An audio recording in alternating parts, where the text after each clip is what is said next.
আসসালামু আলাইকুম প্রিয় দর্শক, অন্য মঞ্চ অনুষ্ঠানে আপনাদেরকে স্বাগত জানাচ্ছি। নমস্কার, আমি তরুণ ঘোষ। দর্শক, আমি বলেছিলাম সিংহের নাকে সুড়সুড়ি দিস না। সুড়সুড়ি দিলে সিংহ যখন লাফিয়ে পড়বে তখন কিন্তু মুশকিলে পড়ে যাবে। সিংহ ঘুমিয়ে আছে, ঘুমিয়ে থাকতে দে। তার দেশে যখন যা হচ্ছে তারা নিজেরা বুঝে নেবে। তুমি আগ বাড়িয়ে গণতন্ত্র প্রতিষ্ঠার লোককে, তুমি কোন দাদা? তখন তো দাদা শোনেননি, নিজের বীর বিক্রমে তিনি ঝাঁপিয়ে পড়েছেন একেবারে ইসরায়েলকে সঙ্গে নিয়ে, একবারে ইরানের সর্বোচ্চ নেতাকে বংশশুদ্ধ তাকে বিলোপ করে দিয়েছেন এবং 40 জন যত আপনার উচ্চ নেতা ফেতা আছে তাদেরকে সবাইকে তিনি মাটির তলায় পুঁতে দিয়েছেন। এইবার হয়েছে কি, পেনটা যখনই এবার মার খেতে শুরু করেছে একেবারে পুরো মিডল ইস্টে যত রয়েছে, বাহারিন থেকে একেবারে আবুধাবি পর্যন্ত কোথাও বাকি নেই, কুয়েত কাতার কেউ বাকি নেই। সর্বোচ্চ যখন ধ্বংসলীলা চালাচ্ছে, কালকেই আমি বলেছিলাম যে তামা তামা করে দিচ্ছে। তো এখন সেটা পেন্টাগনের সঙ্গে লেগে গেছে লড়াই। পেন্টাগন বলছে এই যুদ্ধে আমাদের কোনো সম্মতি ছিল না। শুধু পেন্টাগন নয়, পেন্টাগনের পাশাপাশি ট্রাম্পের সঙ্গে একদিন যারা ছিলেন, যাদের ঘাড়ে এবার দোষটা গিয়ে পড়ছে, তারাও বলছে ভাই আমাদের কথা কিন্তু ট্রাম্প বাবু শোনেননি। মালিক একার সিদ্ধান্তে জেদ বজায় রাখার জন্য তিনি ঝাঁপিয়ে পড়েছেন। এখন 10,000 কিলোমিটার দূর থেকে যুদ্ধ চালানো সোজা? একটা ধরুন একটা ফাইটার জেট আকাশে উঠলো, 2 ঘন্টা উঠলো, তো ওড়ার পর এবার তখন যখন ল্যান্ডিং হলো 4-5 ঘন্টা লাগে তাকে মেরামত করতে, তাকে সারাই করতে, তার নল ফলগুলো পরিষ্কার করতে 4-5 ঘন্টা সময় লাগে। তাহলে তুমি কয়েক স্কোয়াড্রন তুমি পাঠিয়ে দিলে, সবকটা কিন্তু 5 ঘন্টার জন্য বসে গেল। তারপর কি করবে? তারপর তুমি কি করবে? এদিকে যত আপনার ওইখানে আপনার বেসগুলো ছিল সেখানে সৈন্যরা সব পালিয়ে গিয়েছে, আমেরিকান সৈন্য সব পালিয়ে গিয়েছে, তাও প্রচুর মারা গিয়েছে। এখানে ওখানে যেখানে হোটেলের সমস্ত জায়গা নিয়েছিল সেই হোটেলগুলোতেও মেরেছে। পাম বিচ না কি একটা, সে তো হোটেল বলেছিলাম আমি, সেখানেও মেরেছে। আরো 2-4টে জায়গায় মেরেছে। মারাতে এখন ট্রাম্প বাবু এখন বেজায় ঘাবড়ে গেছে। তিনি এখন এক ন্যারেটিভ সৃষ্টি করার চেষ্টা করছেন। তিনি বলছেন কি, ইন্ডিয়ান এক্সপ্রেস লিখছে, তিনি বলছেন যে Trump says Iran would have soon had missile capable of reaching America. তার মানে এখন যদি আমি ওকে না থামাতাম তাহলে ও আমেরিকা পর্যন্ত পৌঁছানোর জন্য মিসাইল তৈরি করে ফেলতো। এই সমস্ত ডপ করে কি আর লাভ আছে? এইসব ডপ করে লাভ নেই। তারপরে এনএআই লিখছে Iran reject ceasefire, Trump warn consequence. Ceasefire চাইছে ট্রাম্প, যুদ্ধবিরতি দাও ভাই, আমি আর পারছি না। ইরান বলেছে কোনো যুদ্ধবিরতি হবে না। আবার অন্য জায়গা থেকে আমি নিয়েছি, ইরান যুদ্ধবিরতি প্রত্যাখ্যান করলো, পরিণতি হুমকি ট্রাম্পের, পরিণতির হুমকি। দমেও দমবে না। ইরান বলেছে আমরা মানবো না, তোমাদের মেরেই খতম হবো, আমরা শেষ হয়ে যাবো, তোমাদের মেরে শেষ হবো। এই জন্য বলেছিলাম সিংহের নাকে সুড়সুড়ি দিস না। শনিবার ইরানের সর্বোচ্চ নেতা হত্যার 2 দিন পর মার্কিন প্রেসিডেন্ট ডোনাল্ড ট্রাম্পের সঙ্গে যুদ্ধবিরতি আলোচনার জন্য উন্মুক্ততার ইঙ্গিত দিয়েছেন। সূত্রের খবর, ট্রাম্প ইতালি এবং অন্য একটি দেশের মাধ্যমে ইরানের সঙ্গে যোগাযোগ করেছেন, যদিও ইরানি পক্ষ এই প্রস্তাব প্রত্যাখ্যান করেছে। ব্যাপক হতাহতের সম্ভাবনা সম্পর্কে বারবার সতর্ক করা সত্ত্বেও ইরানের সাথে যুদ্ধে যাওয়ার জন্য ডোনাল্ড ট্রাম্প ভুল গণনার সমালোচনা করেছেন বিশেষজ্ঞরা। সামরিক বিশেষজ্ঞদের মতে উপসাগরীয় অঞ্চলে অবস্থানরত ইসরায়েল এবং মার্কিন যুক্তরাষ্ট্রের উভয় বাহিনীর কয়েক সপ্তাহের মধ্যে গোলা বারুদ ফুরিয়ে যাবে, যা ইরানের সাথে দীর্ঘস্থায়ী সংগ্রাম বজায় রাখার ওয়াশিংটনের দাবি নিয়ে গুরুতর উদ্বেগ তৈরি করছে। ইরানের বর্তমানে আভ্যন্তরীণ সুবিধা পাচ্ছে, কারণ ইসরায়েল ও মার্কিন যুক্তরাষ্ট্রের বিরুদ্ধে দীর্ঘমেয়াদী এবং টেকসই সামরিক অভিযানে তাদের সামরিক সম্পদ বজায় আছে। প্রায় 4,000 থেকে 7,000 ব্যালিস্টিক এবং ক্ষেপণাস্ত্র রয়েছে, যার মধ্যে রয়েছে মানে ইরানের কাছে, যার মধ্যে রয়েছে ফাত্তাহ সিরিজ হাইপারসনিক সক্ষম চলাচলযোগ্য, সেজ্জিল কঠিন জ্বালানি 2000 কিলোমিটার পাল্লা, এমাদ উন্নত সাহাব তিনরূপ প্রায় 1800 কিলোমিটার তার পাল্লা, খোরাম শহর ভারী পোলাড 3000 কিলোমিটার পর্যন্ত পাল্লা, এবং খেইবার শিকান 1450 থেকে 2000 কিলোমিটার উপরে পাল্লা যার। ইরানি পক্ষ গতকাল বলেছে তারা ইসরায়েল এবং এই অঞ্চলে অবস্থিত মার্কিন ঘাঁটির বিরুদ্ধে পুরনো এবং নতুন সমস্ত অস্ত্র ব্যবহার করবে। মার্কিন হস্তক্ষেপের সঙ্গে যুদ্ধ দীর্ঘায়িত হলে সর্বশেষ পরিণতি আরো মারাত্মক হবে। রবিবার নবনির্বাচিত সেনাবাহিনী এবং IRGC নেতৃত্বে জানিয়েছে তারা আগামী দিনে ইসরায়েলের দিকে 10,000 ক্ষেপণাস্ত্র নিক্ষেপ অব্যাহত রাখবে, যা ইসরায়েলি সরকারকে বিমান প্রতিরক্ষা ব্যাটারি ফুরিয়ে যাওয়ার ক্ষেত্রে সমস্যায় ফেলবে। এখন সমস্যা কোথায় আর একটা আছে, সমস্যা হচ্ছে ইরানের তো সর্বোচ্চ নেতা সহ সবাইকে খতম করে দিয়েছে। তারপরে IRGC যত আছে কমান্ডার আছে তাদের খতম করে দিয়েছে। যুদ্ধটা চালাচ্ছে কে? যুদ্ধটা চালাচ্ছে মেঘের আড়ালে পুতিন। পুতিন সব যুদ্ধটাকে কন্ট্রোল করছে পুতিন। নইলে পরে দেখুন, মানে যেখানে যেখানে মারছে একদম প্ল্যানফুলি মারছে। পুরো ওদের যে পর্যটন শিল্প, সেই শিল্পটাকে ধ্বংস করার জন্য যত পর্যটন স্থল আছে, যত হোটেল আছে, যত বেস রয়েছে, মানে আমেরিকান বেস রয়েছে, সেগুলোকে পুরো তামা তামা করে দিচ্ছে। মানে যদি এখন পুনর্গঠিত করতে হয়, যতই টাকা লাগবে, মরতে তো টাকা লাগবে, এই সময় লাগবে, যতই সময় মানে টাকা দিয়ে ঢালুক না কেন, কোটি কোটি ডলার ঢালুক, কিন্তু সময় বড় ব্যাপার। এই সময় দিয়ে তৈরি করতে অন্তত 5 বছর সময় লাগবে। এদিকে মধ্যপ্রাচ্য সম্পর্কে, ওই অঞ্চল সম্পর্কে মানুষের মধ্যে একটা ভীতির সঞ্চার হয়েছে। তারা আগামী 2-3 বছরের মধ্যে ওইখানে যাবে বলে মনে হয় না। একেবারে আপনার পর্যটন শিল্পটাকে পুরো ধ্বংস করে দিল। এক তো রিভিল করতে হবে, আর এক হচ্ছে ভয়ের আশঙ্কা যে এই বোধহয় আবার ইরান মারতে শুরু করলো। এদিকে ইরানের মারের সঙ্গে সঙ্গে আমি বলেছিলাম না, হিজবুল্লাহ অ্যাক্টিভ হয়ে যাবে, হুতি অ্যাক্টিভ হয়ে যাবে। হিজবুল্লাহ অলরেডি অ্যাক্টিভ হয়ে গেছে। হিজবুল্লাহ তারা মারতে শুরু করেছে ইসরায়েলকে। এখানে NBC নিউজ বলছে Hezbollah and Israel exchange strike in wake of Khamenei's killing. Hezbollah মাঠে নেমে পড়েছে, এবার হুতিও নামবে। পুরো তো শেষ করতে পারবে না অর্গানাইজেশনকে, এবার হুতিও নামবে। তাহলে এবার ট্রাম্প বাবু যাবে কোথায়? ট্রাম্প বাবু 10,000 কিলোমিটার দূরে বসে আছেন। এদিকে আপনার কি জেরাল্ড না কি একটা জাহাজ আছে, সেটা গেছে, সেটা মায়ের ভোগে চলে গেছে। তার উপরে 4টে মিসাইল মেরেছে, মিসাইল মেরে সেই জাহাজের একেবারে রানওয়ে একেবারে তামা তামা করে দিয়েছে। তাহলে একটা জাহাজ চলে গেল, 8 বিলিয়ন না 18 বিলিয়ন ডলার দিয়ে ওই তৈরি জাহাজটা পুরো ভোগে হয়ে গেল। তাকে এবার ডকে পাঠিয়ে রিপেয়ার করতে করতে 5 বছর সময় লেগে যাবে। কারণ শুধু তো ডেক যায়নি, ডেকের সঙ্গে বাকিটুকুও গেছে। এবার জাহাজটাকে টো করে টেনে নিয়ে যাওয়া হচ্ছে, যুদ্ধ জাহাজকে টো করে নিয়ে যাওয়া হচ্ছে, মার্কিন যুক্তরাষ্ট্র অব্দি টো করে নিয়ে যাওয়া হবে। এই হচ্ছে বর্তমান যুদ্ধের পরিস্থিতি। এখন ট্রাম্প বাবু হাত জোর করে ঘুরে বেড়াচ্ছে কোন রকমের যুদ্ধবিরতিটা হোক। এখন তিনি বিভিন্ন দেশের মাধ্যমে প্রস্তাব পাঠাচ্ছেন এবং সঙ্গে সঙ্গে হুমকিও দিচ্ছেন। হুমকি দিয়ে লাভ নেই, হুমকি দিয়ে আপনি বিপদে পড়ে যাবেন।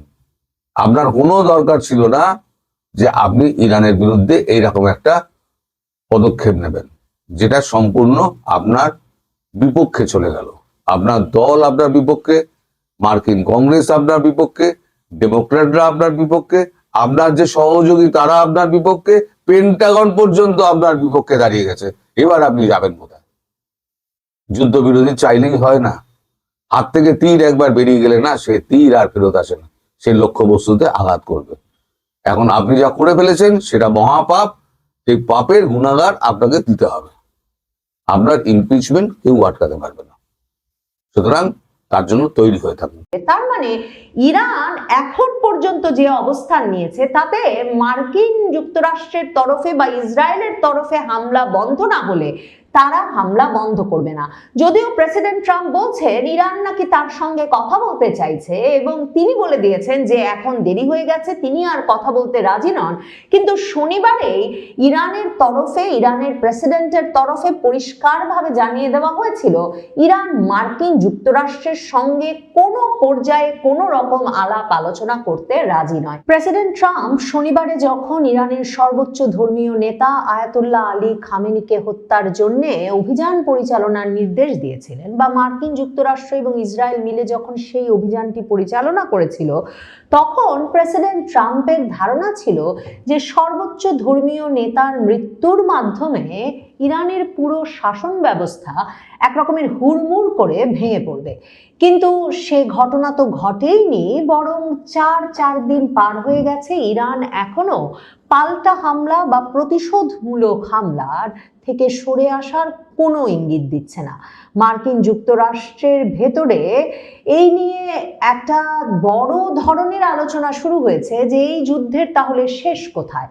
প্রেসিডেন্ট ট্রাম্প অবশ্য শনিবারে এই ঘোষণা দিয়ে রেখেছিলেন যে এই অভিযান চলবে যতদিন পর্যন্ত না ইরানে শান্তি প্রতিষ্ঠিত হবে, এবং তারপর বলেছিলেন যে যতদিন পর্যন্ত না বিশ্বে শান্তি প্রতিষ্ঠিত হবে ততদিন পর্যন্ত তিনি তার এই অভিযান পরিচালনা করে যাবেন।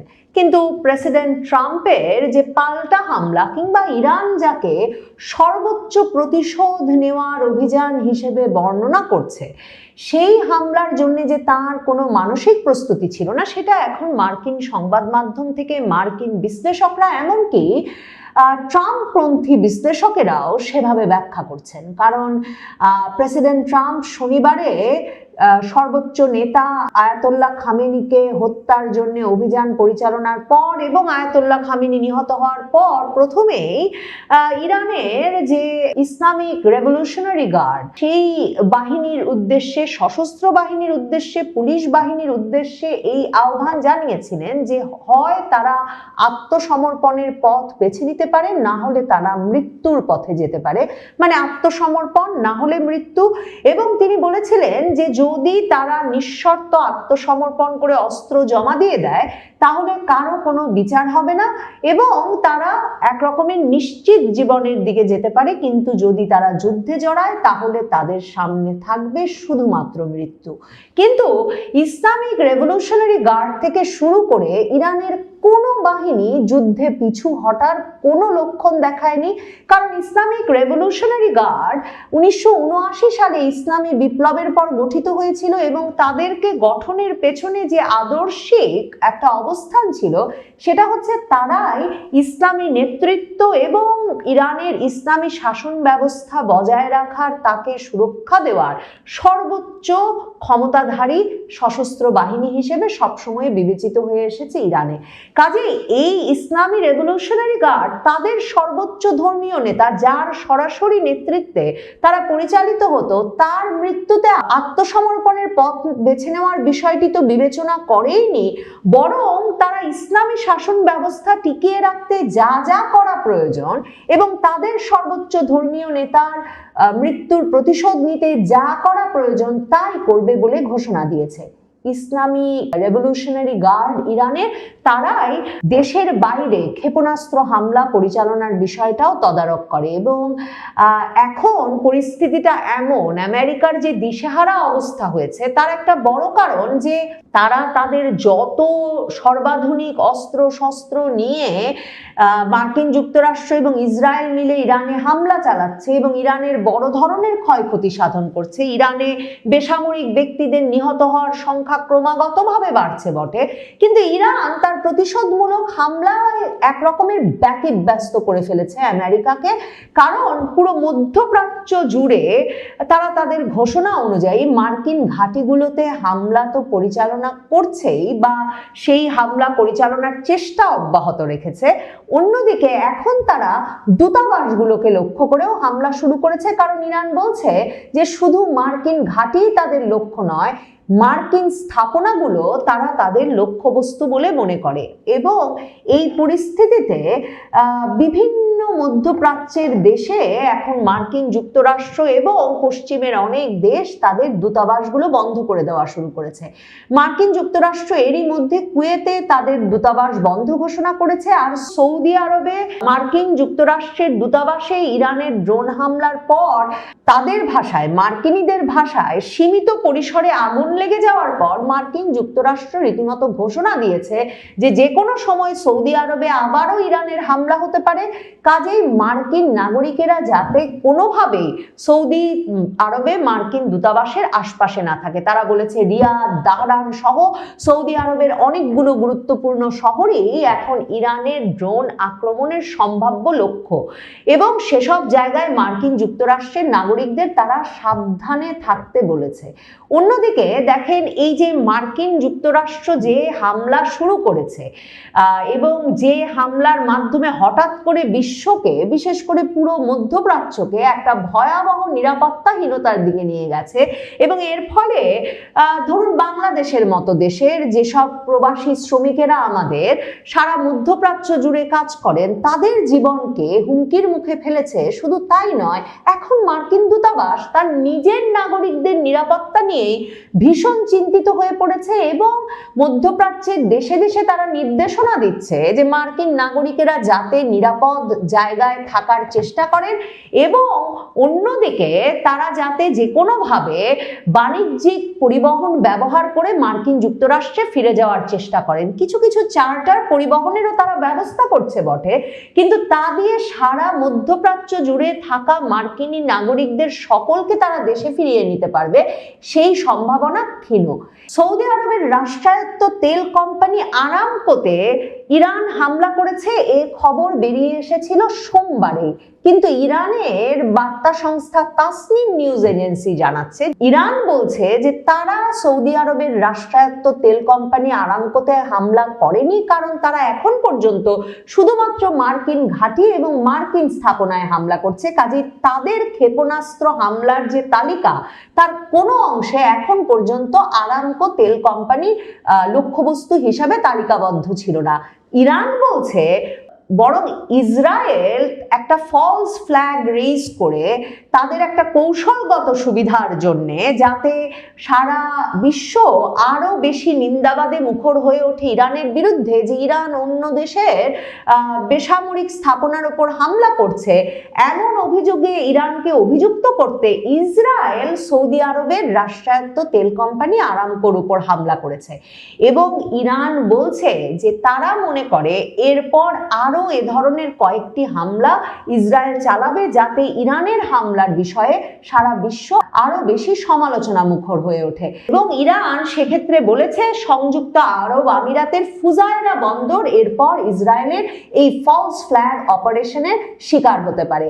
ইসরায়েলের তেল আবিবের পাশের একটা শহরে আবার ইরানের ড্রোন গিয়ে আঘাত এনেছে, এবং সারা বিশ্বের প্রতিরক্ষা বিশেষজ্ঞরা বলছেন যে ইরান থেকে ক্ষেপণাস্ত্র হামলা চালিয়ে, মানে এই মাঝখানের সবগুলো দেশের এবং মার্কিন যুক্তরাষ্ট্রের এবং ইসরায়েলের এই ড্রোন প্রতিরোধী যে ব্যবস্থা, ক্ষেপণাস্ত্র বিধ্বংসী যে ব্যবস্থা, সেসব ঠেকাতে ঠেকাতে গিয়ে যে ইসরায়েল পর্যন্ত ইরানের ড্রোন হামলা করতে পারছে, সেটা ইরানের যে ব্যাপক সামরিক দক্ষতা তারই উদাহরণ।